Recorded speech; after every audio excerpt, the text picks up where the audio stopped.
You know what usually surprises people the most when they first switch to an induction cooktop? No, it's not the sleek look. It's how different the cooking feels compared to gas or the old electric stoves. You place your pot down, press a button, and boom. It heats up almost instantly. Sounds amazing, right? But that speed can also catch you off guard. 1 second you're melting butter, and before you know it, it's brown and nutty. So, if you're using induction or planning to, there are a few do's and don'ts that make the whole experience smoother. Think of these not as rules, but as little kitchen habits that help you cook better and keep the cooktop looking brand new. Let's walk through each one, starting with the things you should do.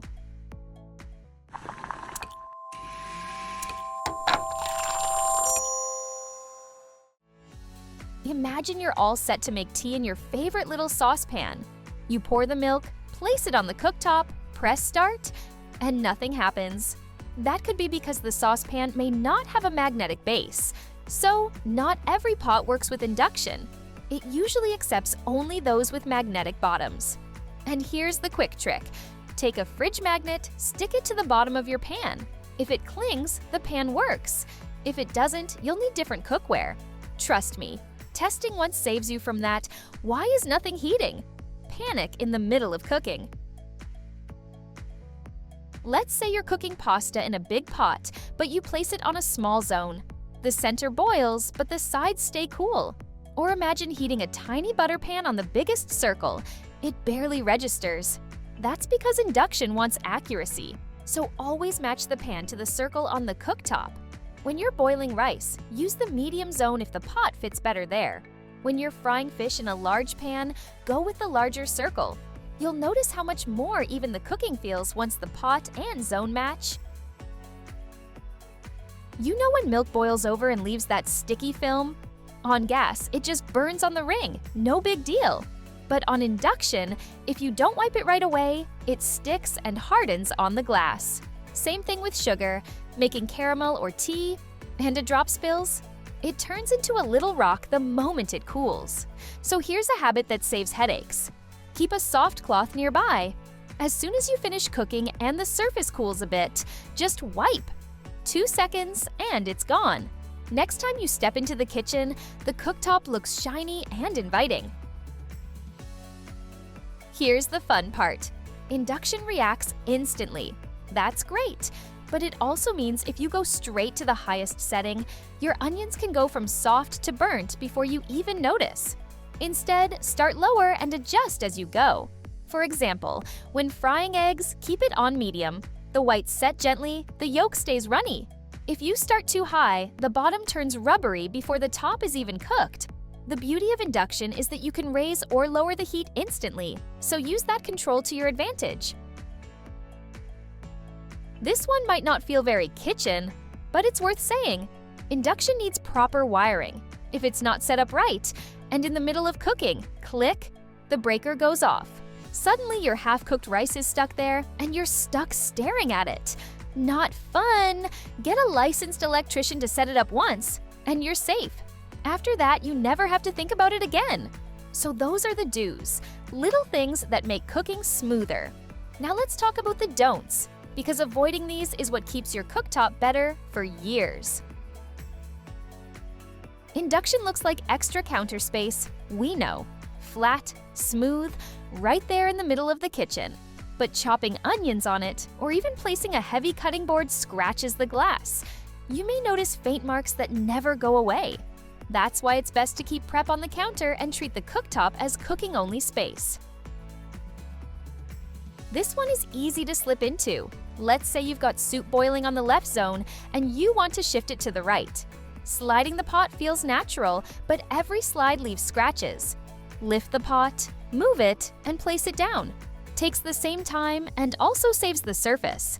It's the same logic as not using a metal spoon on your nonstick pan, just a small act of care that adds up. When something sticks, the temptation is to grab a rough scrubber or strong cleaner. But that's like sanding the glass. It will leave dull marks. All you need is a microfiber cloth, some mild soap, or a cleaner made for cooktops. For example, after frying fish, Those tiny oil dots look annoying, but they wipe off so easily with the right cloth. Keep it gentle, and the glass stays glossy. If you've ever heard a humming or buzzing while cooking, that's normal. Sometimes you even hear clicking, which usually means the pan isn't a perfect fit. It doesn't mean your cooktop is broken. Those sounds are just part of cooking.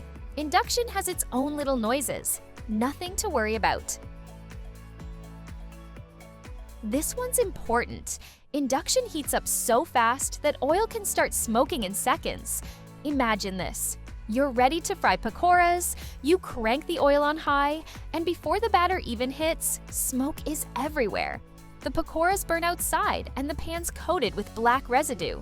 A better way, heat slowly on medium. Once the oil's ready, you can turn it up if needed. The food cooks evenly, the oil lasts longer, and the pan stays happy. After a long day, we all want to skip cleaning. But on induction, that's a trap. Let's say starchy pasta water spills over. If you wipe right after cooking, it's gone in seconds. If you wait till morning, it's a stubborn crust that needs scrubbing. Make it a habit. Once the surface cools, wipe it quickly. 2 minutes, then saves 20 minutes later. Modern cooktops come with features like auto shutoff, pan detection, or child lock. And these aren't just fancy extras. They actually help. Forget to turn it off? The cooktop does it for you. Kids pressing buttons out of curiosity? The lock keeps everything safe. These features protect you and your kitchen, so it's smart to know how they work and keep them in mind when buying one. So, using induction is about balance. On one side, it's super powerful and fast. On the other, it needs a little care. If you use the right cookware, match the zone, clean gently, and respect the safety features, it becomes the most reliable partner in your kitchen.